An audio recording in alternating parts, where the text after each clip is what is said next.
Hi hello నమస్తే welcome back to the channel. నేను మీరామ్. Samantha Ruth Prabhu. So ఈవిడ పర్సనల్ లైఫ్ గురించి ఎక్కువ టార్గెట్ ఉంటుంది అందరికీ. అయితే ఈవిడ ఈ మధ్యకాలంలో సోషల్ మీడియాలో ఒక పోస్ట్ పెట్టడం జరిగింది. ఆ పోస్ట్లో చాలా కీలకమైన ఒక మెసేజ్ లాంటిది ఫార్వర్డ్ చేస్తున్నట్లు కొంతమంది మాట్లాడుతున్నారు. నేను నమ్మి నీకు చెయ్యి అందిస్తాను, కానీ భయం వేస్తోంది నీతో గడపడానికి, లైఫ్ నీతో స్పెండ్ చేయడానికి అన్నట్లుగా దాంట్లో ఒక మీనింగ్ ఉన్నట్లు అందరూ అంటున్నారు. అయితే అది ఎస్పెషల్లీ రాజ్ నిండుమూర్ అనే ఒక డైరెక్టర్కి సంబంధించి ఆవిడ పెట్టిందని, వాళ్ళిద్దరు రిలేషన్లో ఉన్నారని, త్వరలోనే పెళ్లిపెట్లు ఎక్కబోతున్నారని సమాచారం అందరూ మాట్లాడుకుంటున్నారు. అయితే దీనికి సంబంధించి ఒక మంచి క్లారిటీ, ఒక పూర్తి ఇన్ఫర్మేషన్ సినీ మరియు రాజకీయ విశ్లేషకు దాసి విజ్ఞాన్ గారిని తెలుసుకుందాం. నమస్తే అన్న. సమంత గారు మళ్ళీ సోషల్ మీడియాలో పెడుతూ ఉంటారు ఆవిడ రకరకాలుగా, బట్ కొంతమంది మాత్రం ఓన్లీ కొన్ని సెలెక్టెడ్ కొన్ని తీసుకుంటున్నారు. అందులో ఒక పోస్ట్ మొన్న ఒక వైరల్ అయింది. అసలు రాజ్ నిండుమూరికి మరియు సమంత గారికి మధ్య ఉన్నటువంటి ఏంటి అసలు ఆ రిలేషన్షిప్? అది నాకు తెలియదు వాళ్ళిద్దరి మధ్యలో ఏముందనేది. వీళ్ళు అంటగడుతున్నారు అంతే. వాళ్ళు చెప్పే వరకు ఓపిక పట్టవచ్చు కదా. సరే నిజంగానే ఉందే అనుకుందాం. సమంతో లేకపోతే రాజ్ నిండుమూరో చెప్తారు మా ఇద్దరి మధ్యలో ఇది ఉంది అని, అప్పుడు ఎవరైనా ఏమన్నా మాట్లాడుకోవచ్చు. కాకపోతే ఇప్పుడున్నది ఏంటంటే ఒక 50% యాక్సెప్టెన్స్, 50% నాన్ యాక్సెప్టెన్స్. అదేలా అంటే ఒక రూమర్ క్రియేట్ అయినప్పుడు వెంటనే ఖండిస్తుంది సమంతకున్న అలవాటు. అది ఇది ఖండించట్లేదంటే నిజమేనేమో అనే పోకడలో అందరు పోతున్నారు. ఇక రాజ్ గురించి మాట్లాడుకుంటే she's wonderful director. Raj and DK ద్వయం వాళ్ళు, ఆ కృష్ణ ఈయన నిడుమూరు, తిరుపతికి చెందిన ఆయన. అప్పుడెప్పుడో ఇంకోసారి అనే సినిమా తీశాడు, అది మామూలు సినిమా. తర్వాత హిందీకి వెళ్ళాడు, మళ్ళీ తర్వాత వచ్చి ఆ సినిమా బండి. అంటే పెద్ద హీరోలను డీల్ చేసిన చరిత్ర అయితే లేదు. కాకపోతే ఈయనకి వెబ్ సిరీస్ బాగా కలిసి వచ్చింది. ఆ వెబ్ సిరీస్లో ఇప్పుడు ఫ్యామిలీ మ్యాన్ పెద్ద హిట్, ఆ సిటాడెల్ పెద్ద హిట్, ఇప్పుడు రక్త్ బ్రహ్మాండ్ అది కూడా పెద్ద హిట్టే, నెట్ఫ్లిక్సే నిర్మిస్తుంది దాన్ని. సో మళ్ళీ అన్నిట్లోనూ సమంత. ఆవిడతో ఈయన జర్నీ ఎక్కువ ఉండేసరికి అలా చాలామంది అనుకుంటున్నారు ప్రభాస్ అనుష్క లాగా. సో ఇప్పుడు ఈవిడ పెట్టే పోస్టులు కూడా వ్యాలంటైన్స్ డే సెలబ్రేట్ చేసుకున్నట్టుగా, మళ్ళీ చేయి పట్టుకోవాలంటే భయం వేస్తుంది, ఎక్కడ మళ్ళీ విడిచిపెడితే ఎటు పోవాలేమో అని, ఇట్లాంటి థాట్స్ అన్ని చూసి వాళ్ళు నిజమేనేమో అనుకుంటున్నారు. ఒకవేళ నిజంగా సమంత ఎవరితోనైనా ప్రేమలో ఉన్నా అది ఖచ్చితంగా మనం వెల్కమ్ చెప్పాల్సిందే. వై? బికాజ్ తన లైఫ్, తన ఇష్టం.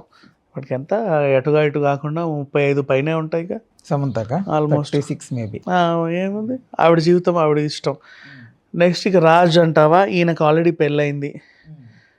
మరి తన వ్యక్తిగత జీవితంలో వాళ్ళకి ఏమైనా బ్యాడ్ ఎక్స్పీరియన్స్ ఉన్నాయో లేదో మనకు తెలియదు. యాజ్ ఎ డైరెక్టర్గా అయితే he's a very good director అని చెప్పుకోవచ్చు. ఎందుకంటే నెట్ఫ్లిక్స్ నిర్మిస్తుంది అంటే అసలు మామూలు వాళ్ళతో అయితే చేయదు. అంటే మొన్న కూడా ఏదో ఒక సెలబ్రేషన్ దీనికి సంబంధించి ఇద్దరు హాజరైతే దానికి లింకులు పెట్టద్దు. ఇద్దరు ఎక్కడికన్నా వెళ్ళచ్చు. ఇప్పుడు ఐపీఎల్కి అందరూ హీరోలు వెళ్తారు, వాళ్ళందరి మధ్యలో ఏదో ఉన్నట్టు కాదు కదా. అట్లా ఇద్దరు ఎక్కడికైనా వెళ్ళొచ్చు, దాంట్లో ఏ తప్పు లేదు. బట్ వీళ్ళిద్దరి మధ్యలో ఏదో ఉందని మాత్రం లింకులు, ఇది ఎక్కడ పుట్టించారో ఎందుకు పుట్టించారో తెలియదు. రాజ్ నిండుమూరు భార్య ఎలా ఫీల్ అవుతుందో తెలియదు, కానీ సమంత ఏమో ఖండించి చావట్లా. బట్ ఫ్రాంక్గా మాట్లాడితే ఇలా వార్త వచ్చి ఎప్పుడైతే బాగా హల్చల్ అవుతుందో లాస్ట్కి అది నిజమే కూర్చుంటుంది. టు బి ఫ్రాంక్ మాట్లాడుకోవాలంటే ఇప్పుడు ఎలా చెప్పాలి, ఎగ్జాంపుల్ కొన్ని ఉంటాయి అబ్బా, అంటే అది ఎప్పటి నుంచో సర్క్యులేట్ అవుతూ ఉంటుంది ఇండస్ట్రీలో, బట్ అది నిజమవుతుంది లాస్ట్, అది కన్ఫర్మ్ చేస్తారు. ఈవెన్ విడాకులు అవనివ్వండి, బాగా ఏది సర్క్యులేట్ అవుతాయి అంటే కూడా కలిసి తిరిగేది చూస్తారు. ఇప్పుడు సినిమా షూటింగ్ ఫర్ ఎగ్జాంపుల్ అంతమంది ఉంటారు, వీళ్ళిద్దరి మధ్యలో ఏమైనా ఉందనుకోండి, హీరో హీరోయిన్లో లేకపోతే హీరో డైరెక్టర్ వాట్ ఎవర్, ఆ యూనిట్ మొత్తం మాట్లాడుకుంటారు వీళ్ళిద్దరి మధ్యలో ఏదో ఉంది అని. ఇండస్ట్రీలో అల్లు వర్సెస్ మెగా ఫ్యామిలీ అక్కడ నుంచి వాళ్ళు బయటకు వచ్చిన ప్రతిసారి ఇంకా అది వైరల్ అయిపోతుంది. అల్లు వర్సెస్ మెగా ఫ్యామిలీ అనేది ఫస్ట్ రూమర్స్ తోనే స్టార్ట్ అయింది, అఫీషియల్ అనౌన్స్మెంట్ రాలా. అవును. బట్ ఆ తర్వాత చాలా విషయాల దగ్గర అది కన్ఫర్మ్ అవుతూ వచ్చింది. ఒకరికొకరు అన్ఫాలో చేసుకోవడం, అందరూ బయటికి బహిరంగంగా రావడం, మనోడు గారు పగోడు, ఇట్లాంటివన్నీ ఓకే అవి అవుతాయి. ఇక ఇది కూడా నిజమైనా సరే నాకేమంత, నేను న్యూట్రల్గానే ఉన్నా. కాకపోతే ఏంటంటే నేను ఇట్లాంటి న్యూస్లు ఎప్పుడు మాట్లాడడానికి ఇష్టపడతానంటే అది వాళ్ళు ప్రకటించుకుంటే, అదేలేండి, నేను ఇతనితో ప్రేమలో ఉన్నాను అతను కూడా అవునండి నేను కూడా ఈవిడతో ప్రేమలో ఉన్నాను, మేమిద్దరం కలిసి కొత్త జీవితాన్ని ప్రారంభించబోతున్నాము, ఇలాంటి ఏమైనా ప్రకటనలు వస్తే అరే మాట్లాడుకోవడానికి బాగుంటుంది. అప్పుడు మన అభిప్రాయం ఏమైనా చెప్పొచ్చు. నాకు కూడా దీని మీద ఇన్ని అభిప్రాయాలు ఉన్నాయి యాక్చువల్గా, కానీ నేను చెప్పట్లా, నాకు ఇష్టం లేదు చెప్పడం. మళ్ళీ వాళ్ళిద్దరూ ఒకరు నిజమైంది అనుకో అప్పుడు కక్కొచ్చు ఏమైనా సరే.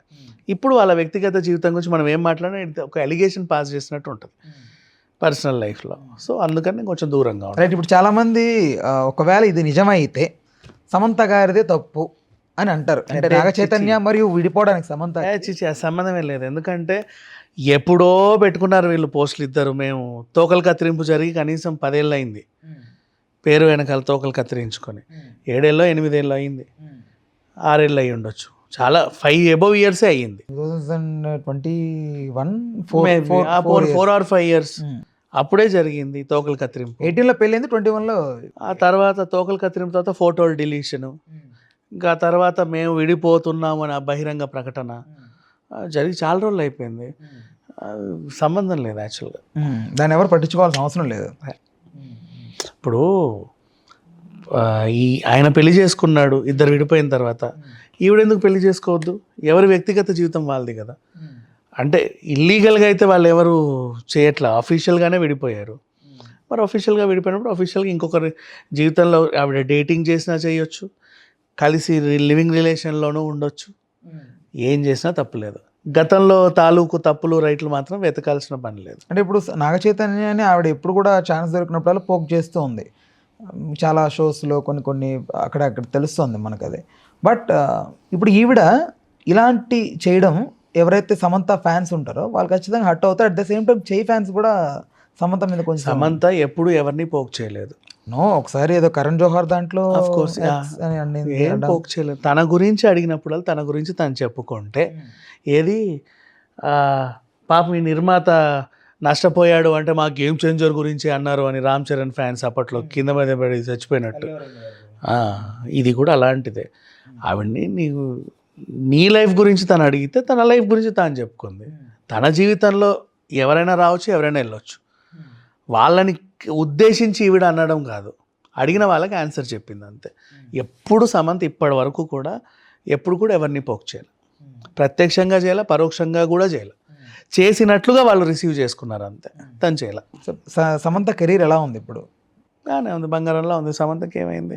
ప్రాజెక్ట్స్ ఏంటి ఆవిడ ఏంటి ప్రజెంట్ తన హెల్త్? ఇప్పుడు మైసైటిస్ చాలా మందికి ఏంటంటే, నీకు సింపుల్ ఎగ్జాంపుల్ చెప్తా. మనకి ఇప్పుడంటే ఎలివేటర్స్, ఎస్కలేటర్లు ఇవన్నీ వచ్చాయి, కానీ ట్రైన్లు అటువైపు ప్లాట్ఫామ్ ఆగితే ఈ మెట్లన్నీ ఎక్కి అటు దిగాలి. మనం కూడా తెచ్చిన సూట్ కేసు అయినా లగేజ్ అక్కడ దాకంటే చక్కగా చక్రాల బండితో గిర్ర అనుకుంటూ వస్తావు, ఆ బరువు తెలియదు, నువ్వు మోసుకుంటూ ఇటెళ్ళి అటు దిగుతావు కదా. మైసైటిస్ ఉన్న వాళ్ళు ఒక్కసారి ఇటు ఎక్కటి దిగితే ఇంకంతే, ఆ ఎనర్జీ ఇక అంతే, ఇక ఇంచుమించు ఇక చచ్చిన శవమే. బట్ జిమ్ చేస్తుంది హెల్తీగా, ఇమ్యూనిటీ ఎప్పటికప్పుడు పెంచుకుంటూ ఉంటారు, ఎనర్జీ లెవెల్స్ పెంచుకుంటూ ఉంటారు.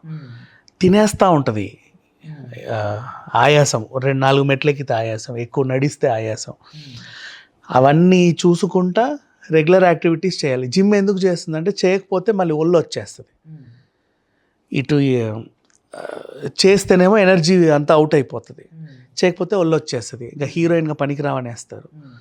ఇటు బాడీని మెయింటైన్ చేయాలి, హెల్త్ చూసుకోవాలి, అంత పెద్ద టాస్క్ చేస్తుంది ఆ అమ్మాయి. ఒకవేళ ఈ జబ్బు ఉండడం ద్వారానే నాగ చైతన్య ఏమన్నా దూరం పెట్టాడా? ఈ అలాంటివి ఏం లేదు. అండ్ మళ్ళీ ఈ రెండింటిని మెయింటైన్ చేస్తా తన పర్సనల్ లైఫ్ మెంటల్గా ఏవైతే ఉందో ఆ స్ట్రెస్ని కూడా తగ్గించుకోవాలి. సో ఇప్పుడు సమంత చేసేది ఒక యుద్ధం, తను జీవించట్ల, ప్రతిరోజు ఒక పెద్ద యుద్ధం చేస్తుంది.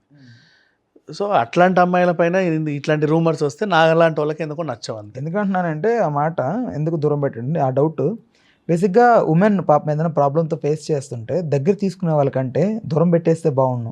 ఎవరి మాటలు వాళ్ళ మాటలు వీళ్ళ మాటలు విని కొంతమంది పిల్లలు లేట్ అవుతుంటుంది, ఏదో ప్రాబ్లం ఉంటుంది, ఓకే దూరం పెట్టేది, వేరే వాళ్ళకి అట్రాక్ట్ అవ్వడం, వాళ్ళని పెళ్లి చేసుకుని నేను దూరం పెట్టాలి, ఇలాంటివి ఉంటాయి కొంతమంది, వాళ్ళు కామన్ పీపుల్ కాబట్టి. సో అందుకు వచ్చింది ఆలోచన నాకు. అట్లాంటిది ఏం లేదు, మరి అంత ఆలోచించాల్సిన పని ఏం లేదు. బట్ వేరేగా సమంత అయితే రోజు తన లైఫ్లో బ్రతకడానికి యుద్ధం చేస్తుంది. తను బ్రతుకుతా ఈమె సమంత అనే ఫిగర్ని అందరూ ఎలా అయితే ఊహించుకున్నారో అది మెయింటైన్ చేస్తా.